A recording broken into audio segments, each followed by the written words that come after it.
If you'd like to turn back to page 11, we're going to look at working out the gradient, but this time you actually haven't got a graph. You've only got 2 points that lie along the line. Okay, so in this example, we've got -2, 3, and we've got 0.54. So how do we do this? We use the formula gradient equals y2 minus y1 divided by x2 minus x1. Okay, so this is the formula that we're going to be using. So every time you write your gradient formula down, make sure that you do exactly what I'm doing in terms of your setting out so that you start to learn the formulas. The next thing that you need to do is label each of the coordinate points x1, y1, and the other one x2, y2.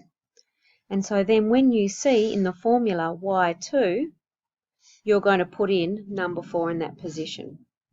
So let's do that. It's going to be 4 minus 3 divided by 5 minus, and then we've got a -2. So you must remember to bring in the signs as well. So in the directed numbers section, remember we worked out that 2 negatives next to each other make a positive, and so solving each line separately, 4 minus 3 makes 1, and 5 plus 2 makes 7. So our answer there is A equals 1/7, or you could turn that into a decimal by dividing 1 divided by 7 and equal sign on your calculator.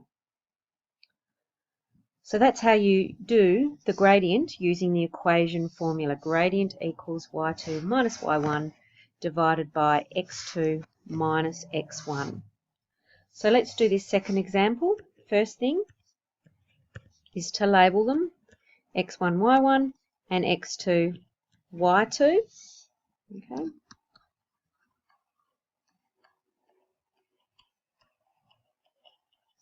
And then the second thing is to use the formula and substitute in those values.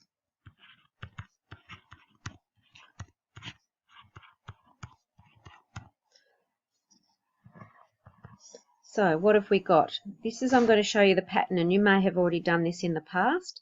So it's y2 minus y1. So it's -6 divided by, and then look at our x terms, x2 minus x1. So it's 1 minus -5. So I'm running out of room, but you need to go down the page.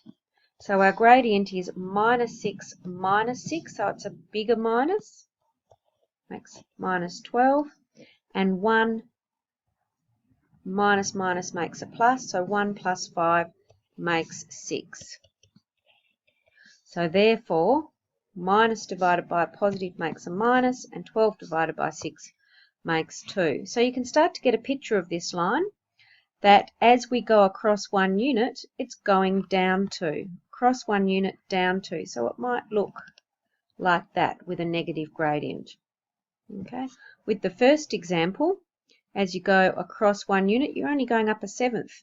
Okay. It's quite a flat line, so it might look something like that. So have a go on page 38, questions 4 and 6. If you can do A, D and G quite well, then you might want to go on to question 5. With question 5, what you need to do is draw your own triangle and use your ruler to get those rises and runs. But have a go at those and then move on to the equation of a straight line at the bottom of page 11.